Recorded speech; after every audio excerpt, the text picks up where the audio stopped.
CH2CHO.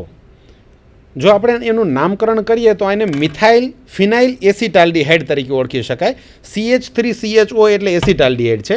એસિટાલ્ડીહાઇડમાં alpha carbon પર એક ફિનાઇલ સમૂહ જોડાયેલો છે, એટલે ફિનાઇલ એસિટાલ્ડીહાઇડ તરીકે તેને દર્શાવી શકાય. IUPAC નામકરણ તેનું ફિનાઇલ ઇથેનાલ તરીકે કરી શકાય. જ્યારે આ ફિનાઇલ એસિટાલ્ડીહાઇડ પ્રક્રિયક તરીકે લઈ અને રાસાયણિક પ્રક્રિયાનું શરૂઆત કરવામાં આવે તો સ્ટ્રેકર સંશ્લેષણથી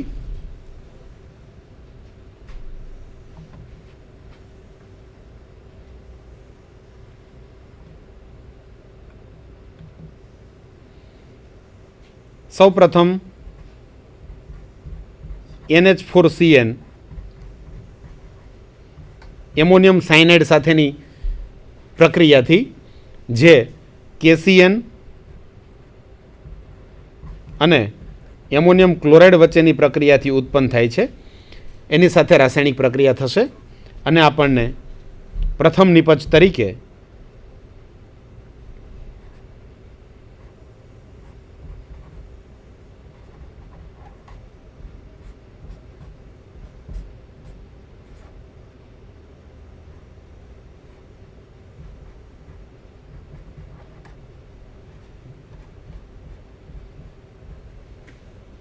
એમિનો નાઇટ્રાઇલ સંયોજન મળશે. આ પ્રથમ પ્રક્રિયા એ કેન્દ્રાનુરાગી યોગશીલ પ્રક્રિયા છે, જેમાં સૌ પ્રથમ એમિનો સમૂહ દાખલ થાય છે.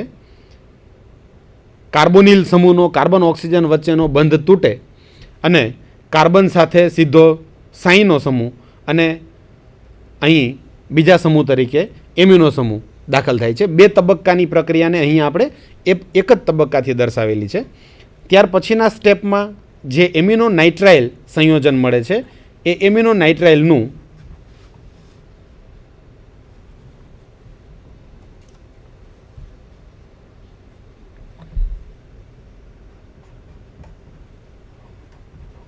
એસિડિક જળ વિભાજન કરવાથી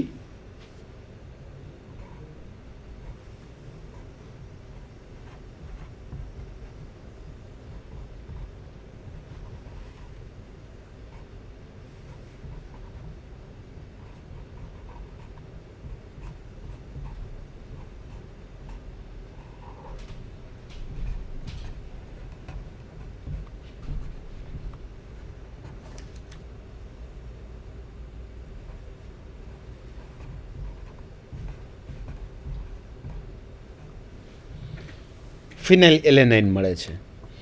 આ રીતે આપણે બે ઉદાહરણ જોયા. સામાન્ય રીતે આ જ પ્રક્રિયાથી આલ્કિલ શૃંખલા બદલતા રહીએ તેમ જુદા જુદા પ્રકારના એમિનો એસિડનું સંશ્લેષણ કરી શકાય છે. સ્ટ્રેકર સંશ્લેષણ સિવાયની પણ બીજી કેટલીક પ્રચલિત પદ્ધતિઓ છે, જેની આજે આપણે સમયના અભાવે ચર્ચા નથી કરવાના. આગળનો આપણે ટોપિક જોઈએ. Amino acid chirality. મિત્રો, કિરાલિટી માટે સૌ પ્રથમ કિરાલ એટલે શું એ સમજવું પડે.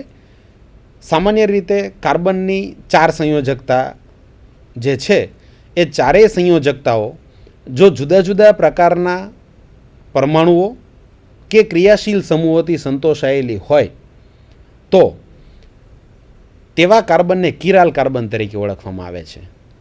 અને કિરાલિટી એ કાર્બનિક સંયોજનોની પ્રકાશ ક્રિયાશીલતાનો ગુણધર્મ ધરાવવા માટેની એક પાત્રતા છે.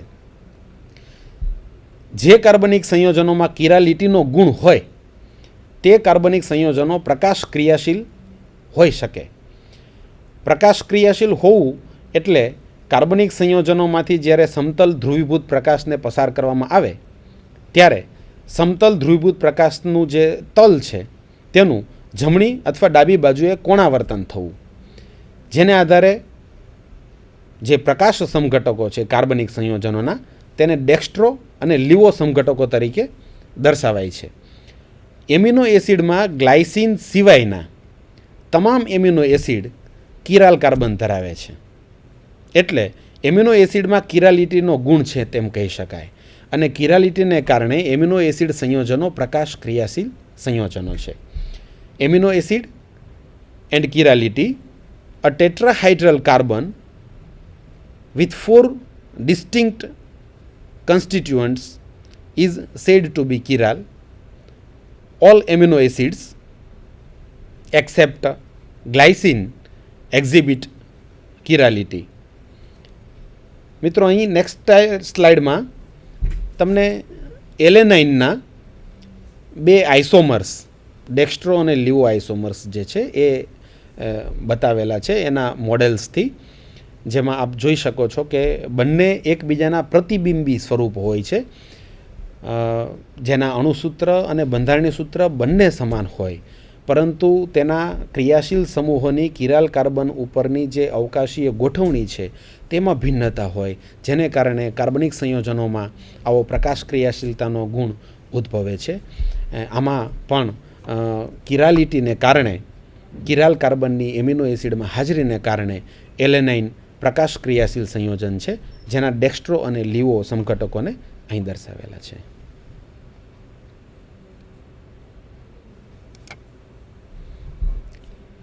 ઓકે ફ્રેન્ડ્સ, આજના આ લેક્ચરમાં આપણે એમિનો એસિડ વિશે ઘણી બધી વાતો કરી. ફરી એક વખત આપણે એનું જરા ઝડપથી પુનરાવર્તન કરીએ. એમિનો એસિડ એટલે એવા કાર્બનિક સંયોજનો જેમાં એમિનો અને કાર્બોક્સિલિક બંને ક્રિયાશીલ સમૂહ સાથે આવેલા હોય. એમિનો એસિડમાં જ્યારે આ બંને ક્રિયાશીલ સમૂહ એક જ કાર્બન પર જોડાયેલા હોય ત્યારે આપણે તેને આલ્ફા એમિનો એસિડ તરીકે ઓળખીએ છીએ. આ એમિનો એસિડ એ પ્રોટીનનો બંધારણીય એકમ છે, અથવા તો પ્રોટીનના મોનોમર તરીકે આપણે તેને દર્શાવીએ છીએ. જુદા જુદા 20 જેટલા એમિનો એસિડ પ્રોટીન સંશ્લેષણ માટે ખૂબ જ જરૂરી છે. આ એમિનો એસિડનું વર્ગીકરણ 2 રીતે આપી શકાય. એમિનો એસિડમાં રહેલા કાર્બોક્સિલિક સમૂહ અને એમિનો સમૂહની સંખ્યાને આધારે જો કહીએ તો એમિનો એસિડના 3 પ્રકારો દર્શાવી શકાય: તટસ્થ amino acid, acidic amino acid અને બેઝિક એમિનો એસિડ. તટસ્થ એમિનો એસિડ એવા એમિનો એસિડ છે જેના બંધારણમાં કાર્બોક્સિલિક અને એમિનો સમૂહની સંખ્યા સમાન હોય છે, જ્યારે એસિડિક એમિનો એસિડમાં એમિનો સમૂહ કરતાં કાર્બોક્સિલિક સમૂહની સંખ્યા વધારે અને બેઝિક એમિનો એસિડમાં કાર્બોક્સિલિક કરતાં એમિનો સમૂહની સંખ્યા વધુ જોવા મળે છે. બીજી રીતે જો વર્ગીકરણ કરીએ તો કેટલાક એમિનો એસિડ કે જેનું સંશ્લેષણ શરીરમાં સ્વયંભૂ થાય છે તેવા એમિનો એસિડને બિન આવશ્યક એમિનો એસિડ તરીકે ઓળખવામાં આવે છે, જેનો આપણે ડાયટ મારફતે ઉપયોગ કરવાની જરૂર રહેતી નથી. જ્યારે બાકીના એમિનો એસિડ જેનું આપણું શરીર સંશ્લેષણ કરી શકતું નથી તેને આપણે ખોરાકના માધ્યમથી શરીરને પૂરા પાડવા પડે છે. આવા એમિનો એસિડને આવશ્યક એમિનો એસિડ તરીકે ઓળખવામાં આવે છે. જે 20 જેટલા એમિનો એસિડ પ્રોટીન સંશ્લેષણ માટે અનિવાર્ય છે, એમાંથી લગભગ અડધા એટલે કે 10 એમિનો એસિડ આવશ્યક એમિનો એસિડ છે અને બાકીના એમિનો એસિડ બિન આવશ્યક એમિનો એસિડ છે. આપણે એમિનો એસિડના ગુણધર્મોની કેટલીક લાક્ષણિકતા, કેટલીક ખૂબીઓ જોઈ. એમિનો એસિડ બંને ક્રિયાશીલ સમૂહ ધરાવે છે, એમિનો સમૂહ અને કાર્બોક્સિલિક સમૂહ.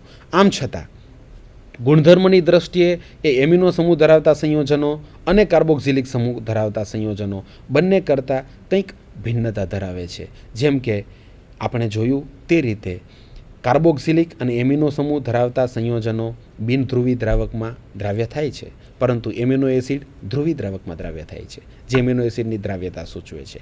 નંબર 2, કાર્બોક્સિલિક અને એમિનો સમૂહ ધરાવતા કાર્બનિક સંયોજનો બાષ્પશીલ હોય છે તેમજ ગલનબિંદુ નીચા હોય છે, જ્યારે એમિનો એસિડના ગલનબિંદુ ઊંચા અને અબાષ્પશીલ ઘન સ્વરૂપે અસ્તિત્વ ધરાવે છે.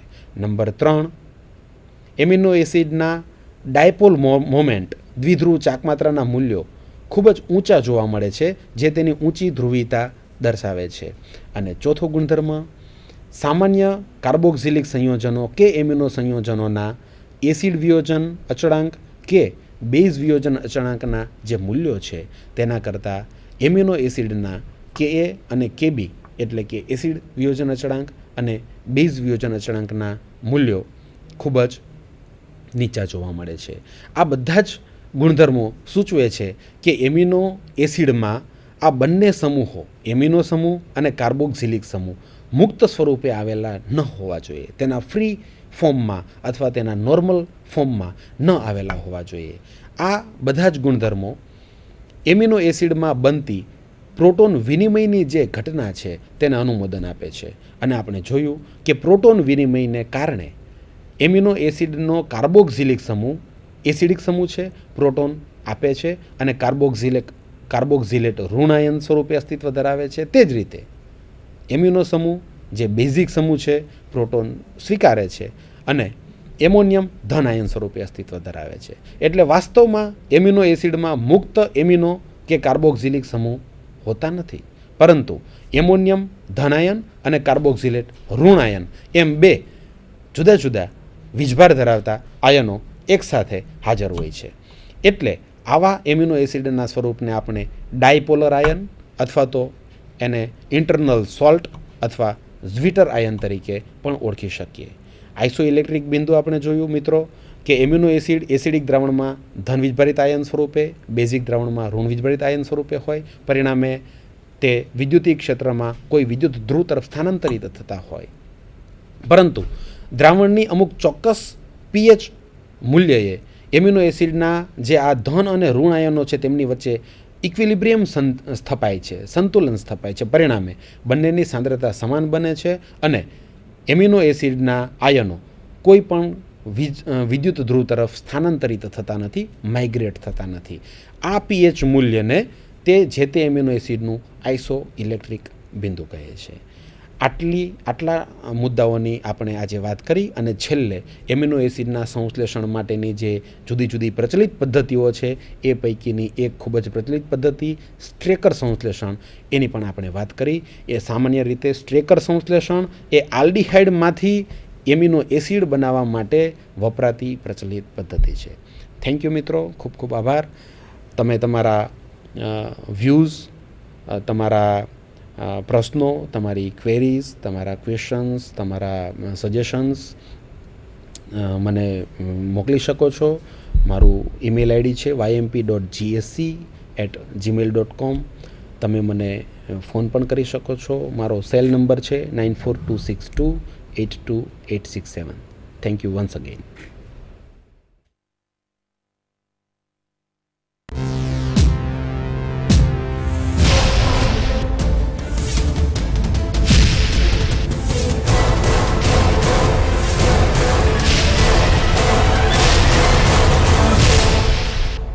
Sandhan,